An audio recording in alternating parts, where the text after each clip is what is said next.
The world is full of mystery, and with stories like what we covered in my last Missing 411 video, we get a glance into the unexplainable and the supernatural. There are things that cannot be explained completely that will leave audiences to determine what happened for themselves, or believe, or just start making stuff up. Bigfoot, aliens, etc.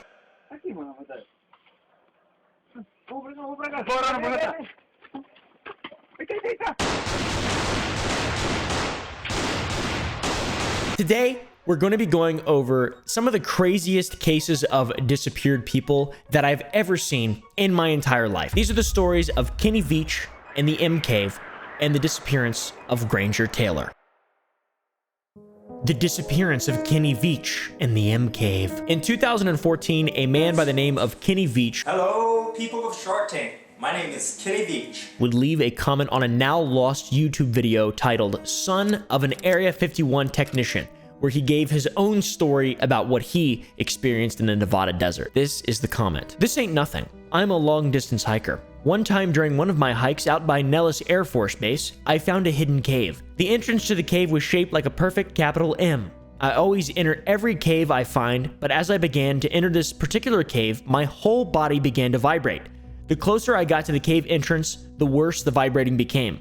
I suddenly became very scared and hightailed it out of there. This was one of the strangest things that ever happened to me." This is from Snakebite McGee, aka Kenny Veach. So this fella Kenny found a cave in the shape of an M, like some kind of villain lair, and as he approached, his body began to vibrate uncontrollably. That is insane. And as he got closer, it got more intense, so much that he got frightened and ran away. I'm looking for a cave that I found, and I didn't have a sidearm when I was here before, and something about that cave just spooked me. Out of all the caves I've ever gone in, this one just made my body vibrate. The closer I got to it, the crazier my body felt, and I was like, all right, I'm not gonna go in there right now. That's insane. That's crazy. Now, this comment that Kenny left on this video long ago would lead to a series of unexplainable events and then lead to one of Nevada's biggest unsolved mysteries. Kenny's comment incited some responses from people who wanted to know more about the cave. People asked Kenny to go visit the cave and enter it again. As people tend to do on the internet, there was a lot of speculation and people needed proof they wanted to see. So they got Kenny to go to the cave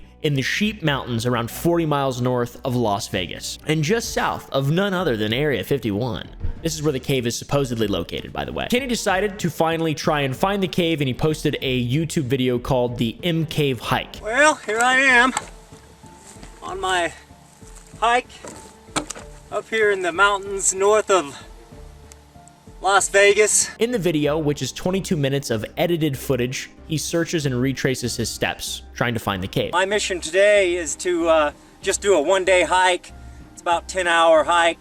I got to still go over another ridge. Hopefully I'll find it. It's shaped like a big M. It's a big cave that looks just like a gigantic M, and it's about as tall as I am and kind of narrow. And it's stuck on the side of a mountain. Kenny, although searching, is unable to find the cave that he was talking about, but then describes that it would be low to the ground like this. They're not the kind of cave I'm looking for. The kind of cave I'm looking for is deep, and it's dark, and it's shaped like it's shaped just like the letter M. He even describes how strange it is that he's unable to find it. Well, I did not find the cave. That is so weird. I mean, I thought for sure I was just gonna be able to find it. I remember it being fairly easy. And as you can imagine, this sparked a lot of haters, okay, guys? A lot of people being like, oh, you're just lying then. You didn't vibrate. You just fucking lying, dude. You on some lie type shit. You a damn liar. He couldn't find the M Cave. He couldn't find the fucking villain entrance. Tons of people were calling him a liar and cheat and just calling him out in general for wasting their time for not finding it. Then there were some people who encouraged him to try to search for it again, saying maybe he'll find it if he kept looking, which that's what I would say. I'd be like, go out there, find it again, dude. You know, do your best. Go out there, give it your best. People are interested. This is going to be a big thing. This is going to be fun. We're going to love this. Us being in 2023, there have been articles written about this entire story. And in some articles, it is stated that Kenny asked people to join him in his search for the cave, but no one offered to accompany him. He has a direct quote that contradicts this, and he states, "I go where no one goes, and I never take anyone with me." So that's kind of strange. Kind of interesting little contradiction there. Weird. There are even people leaving comments on Kenny's videos asking him not to go back, saying that if he goes in, he won't be able to get out. That scares me a little bit. I just got goosebumps. See that right there? Goose pimples, dude. I'm covered in them, dude. Check that shit out. I'm a real person. I've got hot blood running through me. I'm nervous for Kenny. I'm scared. Hopefully he didn't find anything evil. Now, Kenny responded to this and said, what makes you say that? And that's a suspicious comment. So a bit of time goes by, and on November 10th, 2014, Kenny told his girlfriend that he would be leaving on a solo hike to find the cave. And it's at this point that Kenny is never seen from or heard from ever again. And when a search began to find the missing Kenny, they started at a mine shaft that he had covered in a previous video. This is an old mine, and there's a hole here that just goes way down. There at the mine shaft, they found his cell phone, but they did not find the Kenny. The trail had gone cold. People go missing, right? But Kenny was an experienced hiker, and he claimed he had hiked in the Mojave Desert multiple times, which is ridiculous. The dude was an absolute badass, and he claimed he would solo hike across mountaintops that most people wouldn't dare to go. He said, I've been in more caves than I can count, and I play with rattlesnakes for fun. So, you know, he's a badass for sure. Definitely sounds like there's a potential he could get himself caught up in a situation in which he might die,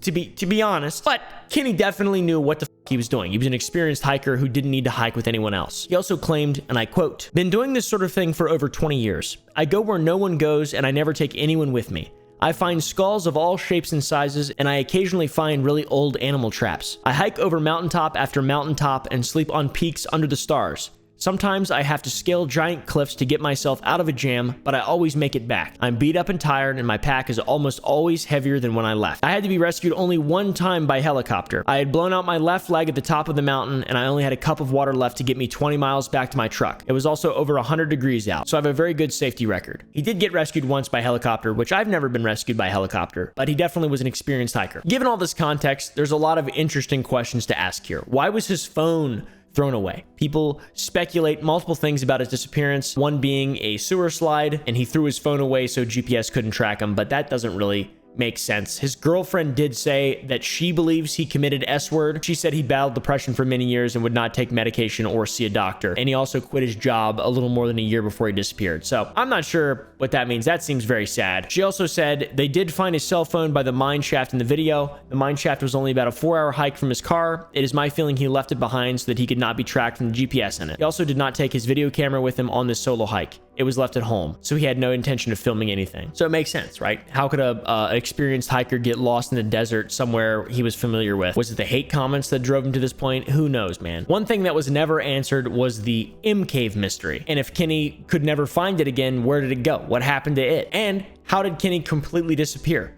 It's, you know, easy to say people don't completely disappear and vanish from places, but it does happen. The missing 411 is literally a massive combination of every single crazy case like this. More realistically, he probably hurt himself out of just some kind of depression, some kind of fit, whatever you may say there, given what his girlfriend said. But people be speculating online saying that he could have found something he wasn't supposed to find and that he got taken out. That seems less likely to me. That seems fucking crazy. But, you know, near Area 51, I don't know, dude. I feel so stupid talking about Area 51.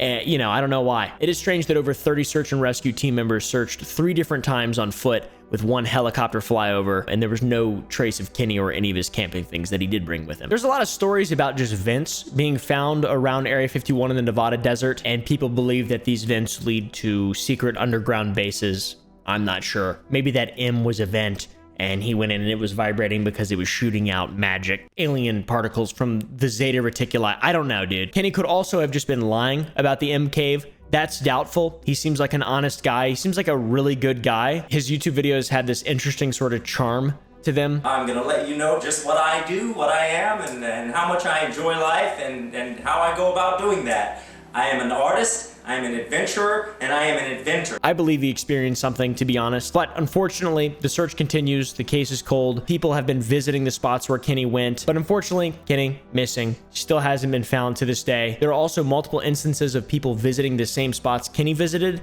and wondering why the rocks look glued on. So we're walking up here just a little bit to the covered M Cave location, which is just right up here. Now, to me, this just looks like rocks. But it is bizarre that no one has been able to find the M Cave to this day. There have been people who said that they've found it, but there's no real evidence, no YouTube evidence. Now, there has been multiple claims of people finding it by walking to the exact points that Kenny walked during his video. These people say that it was covered up. They don't say it's the M Cave, but they say it's a ground level cave like the M Cave. Some people have said, oh, that spot right there looks like it's covered. Now keep in mind, Kenny Veach did pause in his video at this spot. He walked right by here and he said, man, it's around here somewhere. Well, maybe that's why people thought this is the covered M cave, and I just do not think it is. And this is where the whole glued on rock thing started, which is bizarre. You can see a comparison of Kenny's video and then the other video. Interesting. It is the same exact spot. Very strange. By the way, this video was only from a month ago. That's crazy. People are still investigating this. There's very little structure to any pieces of evidence indicating the M cave is real. It's no wonder people say that he was taken away by the government and the M cave was sealed. There's screenshots from the end of his video showing he hiked like 10 hours and was at max 55 miles away from Area 51 during the end of his hike. Here's a person who claimed to find the M cave that Kenny couldn't find, showing an M-shaped cave, just as Kenny stated it would look like. I believe that up there is the M cave. See that entrance? It looks like a letter M. However, the cave is very shallow and small compared to what Kenny described as being like a big cave that you could stand and move around in, or at least go in. Okay, I made it up here to the entrance of this M cave. There's the one side of it. It comes down and then goes back up there and down. Now, this doesn't look to be very deep at all, and it looks like they were trying to wall it off. Also, the dude just kind of stumbling upon the cave and finding an Area 51 sign kind of seems fake and lame. I'm not really sure. Okay, Area 51, restricted area, no trespassing, use of deadly force authorized. Not saying it's fake, but it seems like it might be fake. Kenny couldn't find it. This seemed easy as shit to find in this video. Plus, Kenny said the cave was at ground level. I don't think it's the same cave. I think that's fake. Still a suspicious cave nonetheless, though. Now, all this being said, there's so many theories and suspicions around what happened to Kenny and, you know, what the M cave exactly is. One dude even created a story of Kenny from the point of view of his YouTube comment, and then the comment ends with Kenny's disappearance, stating that he lied initially in his comment and was threatened and couldn't tell the full truth. This guy even blames the people that bullied Kenny not on his self-harm, potential death, as what his girlfriend says, but for him being driven to his own death by getting him to go back to the place that he didn't really want to go to. Did Kenny find a secret government thing? Probably not. Did he get kidnapped and killed? Most likely not. He probably just got lost, man, or was super depressed. Now, that being said, he was very close to Area 51. He was either in or nearby the proposed range expansion area outside of Area 51. I mean, there could have been like some buildings there or testing like that, and maybe being that close to Area 51 or the Nellis Air Force Base raised some eyebrows, which led to his disappearance. Probably not, just to be clear, but this seems to be the common story that everyone shares in the conspiratorial side of the Kenny Veach mystery. Another theory that's pretty interesting trying to explain the M cave is that it's not a secret Area 51 area, but it is a runoff of radioactive wastes that has corrupted the landscape. One man on his hike on Kenny's trail puked at some point, either from natural dehydration, exertion, foodborne illness, not sure, or from being in that area because of the radioactive stuff. I'm only about 100 yards from the spot over there where the cave is, but I just threw up. About 50 miles away from where Kenny hiked is the Yucca Flats, and there was a bunch of nukes there, so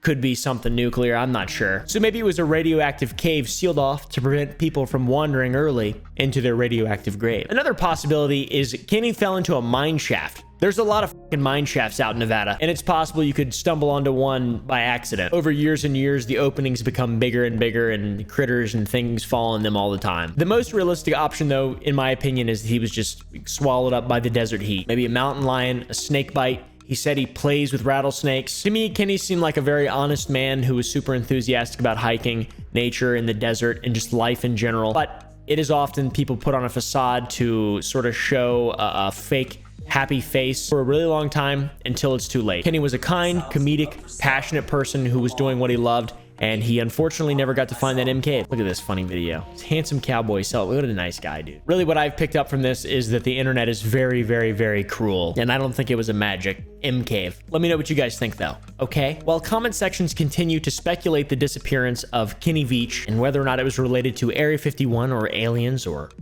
radioactive wastes, another mysterious disappearance also echoes the same haunting themes, only it happened much, much, much earlier on in history. And by that, I mean in the 1980s. The disappearance of Granger Taylor. Granger Taylor was a 32-year-old man from Duncan, British Columbia. He vanished in the year 1980. He looks just like my grandfather, which is weird. Granger dropped out of school when he was in the 8th grade, but didn't need an education to find work because he was a mechanically gifted tradesman. He had a great understanding of machines and worked on various ones at his family farm. He rebuilt a bunch of stuff such as locomotives, cars, bulldozers, trucks, and even airplanes. He was handy, dude. Look at this thing he's riding on. What is that? He also had this thing. Dude, look at this. He built that? He worked on it.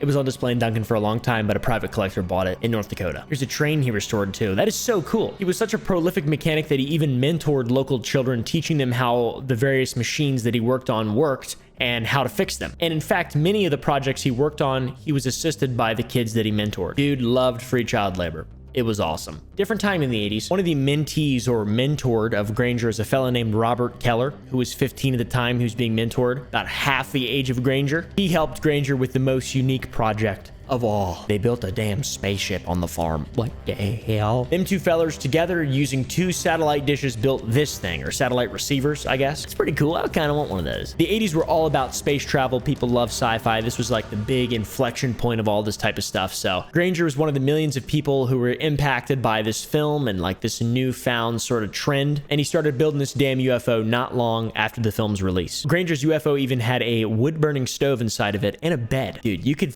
make that thing an Airbnb and sell that shit out all the time nowadays. There are so many yuppies that would buy that. So many goobs. The UFO project was all in good fun. It was just a creative project. It was separate from the restoration projects that Granger and his army of youths would spend time fixing and working on. This would change, though, because Granger eventually built a radio with which he claimed he could communicate with aliens using it. And at the same time, Granger was having recurring dreams of alien abductions, which was a massive cause for concern regarding his mental health and well-being. So this starts a reasonable level of concern for this man's mental health. And a further example of this is people being concerned with his use of LSD prior to his disappearance. Now, all these worries and this concern would culminate, and the fears were realized on November 29th, 1980, when a note was discovered on his bedroom door. The note said this: "Dear Mother and Father, I have gone away to walk aboard an alien spaceship, as recurring dreams assured a 42-month interstellar voyage to explore the vast universe, then return. I am leaving behind all of my possessions to you, as I will no longer will require the use of any. Please use the instructions in my will as a guide to help. Love, Granger." This note was written to his parents. If you couldn't tell, if you just can't read. I kind of like his handwriting. It reminds me a lot of my own. Here's his parents. It was adorable. So now, was this man actually communicating with aliens who had agreed to take him on a 48-month interstellar journey into the darkness of space, or did he have delusions in his home and he left and then he was never seen again? There are a lot of theories about what happened to Granger, all with varying degrees of tinfoil requirements, to be honest with you. A, not funny. He hurt himself, like Kenny. B, he relocated to Colombia. C, he was kidnapped by the US government and forced to work at Area 51 to work on aliens because he built a spaceship. Or D, he was kidnapped by aliens and is now exploring the cosmos. Or I guess that was only 4 years or whatever he was supposed to do that. I'm not sure. So we can do a bit of digging into each one of these theories and come to our own conclusions. The theory of his fate regarding the US government kidnapping him and forcing him to work at Area 51 is quite outlandish, to be honest, but there could be elements of truth to it. As we've established, Granger was brilliant and had an incredible aptitude for repair, restoration, and even creation of vehicles, equipment, machinery, whatever it may be, spaceships. He had enough skill. In spite of his lack of education after dropping out in the 8th grade, he was still able to mentor youth and assist them making these projects and stuff. He was a great dude. Could the US government have maybe seen his talent and lured him through radio communication into thinking that he would be boarding a craft, only instead he would be taken to work with them? A story with some similarities would be that of Bob Lazar. Bob Lazar himself claims in the 1980s he was brought to work at Area 51 in the reverse engineering of supposed alien aircrafts, with his focus being on propulsion given his ability to build a jet-powered car, supposedly. He talks about this on Joe Rogan's podcast. It's very interesting. At that time, it was 1982. I'd put a jet engine in my Honda, and Los Alamos put it on the front page of the paper. I sent resumes out, and one of them went out to Ed Teller and referenced our meeting, you know, back in the day.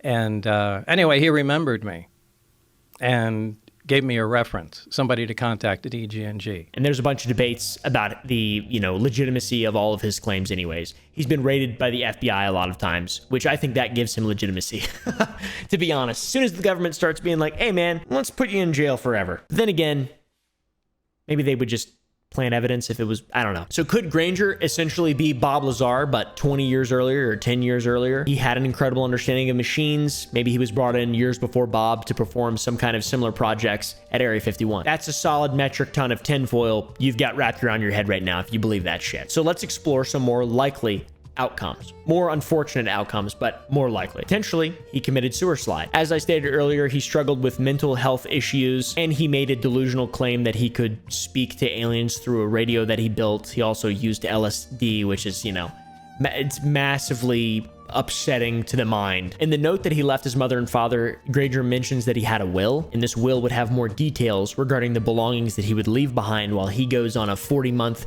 voyage into space. In the will, it was discovered that there were 2 alterations made. The word funeral was removed from it, and the word death was replaced with the word departure. It's strange. Words associated with someone dying were altered to associate them with someone returning. So it is implied that Granger intended on returning. Now, there is information of where Granger went after he left the note with his parents. He went to Bob's Grill near Duncan before he would head up to Mount Prevost. Beautiful little mountain. People nearby reported hearing a loud boom around the time that he would have arrived at the mount, and this could have been a result of inclement weather, maybe an extreme storm that night, potentially, maybe. A discovery made in 1986 would suggest otherwise, though. There was a blast site found on the mountain. This blast site resulted from a dynamite explosion in which bone fragments and truck parts were found as potential evidence of what had happened there 6 years before. DNA testing wasn't prevalent at the time because it was the mid-80s, but pathology work performed by the coroner supposedly linked the bones to Granger. On top of that, clothing pieces matched the shirt that Granger had on, which had been sewn by Granger's mother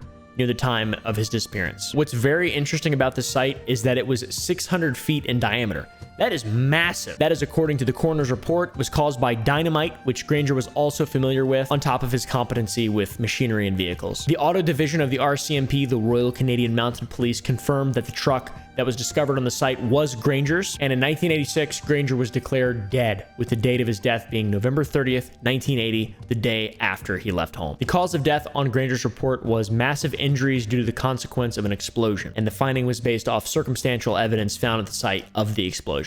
Bone fragments, truck parts, etc. So now, you might be saying, well, there's what happened. That's all the evidence we need. Despite all of this evidence, Robert Keller, the 15-year-old friend of Granger, the person who was mentored by him, denies all of these possibilities. In a CBC documentary called Spaceman, Robert Keller, who's 53 at the time of recording, told his side of the story, and he refuted the evidence that was presented leading to the declaration of Granger's passing in 1986. He insisted that Granger was the furthest thing from suicidal, and he would have known for sure, having worked with him every single day. He said he didn't have those thoughts, and he definitely would have known if he did. He'd state that Granger wasn't a nut, that he was a very smart man, but was labeled a nut once the word spaceman started getting thrown around town. Granger's own half-brother Joseph Taylor refutes Robert's claim in the same documentary, saying, "Let's set the record straight. Granger's gone. He's dead.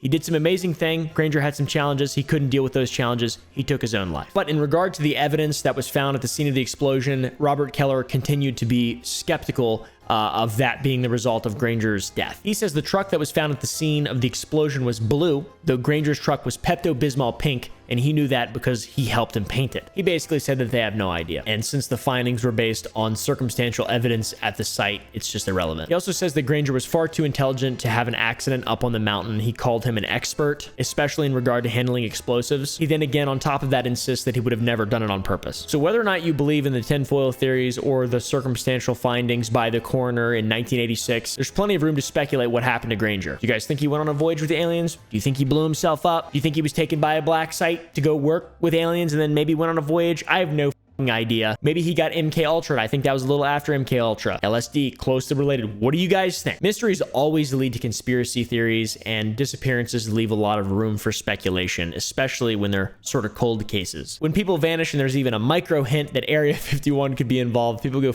insane and they die on that hill. It's really interesting. It's very entertaining. Anyways, I hope these two men are resting in peace regardless.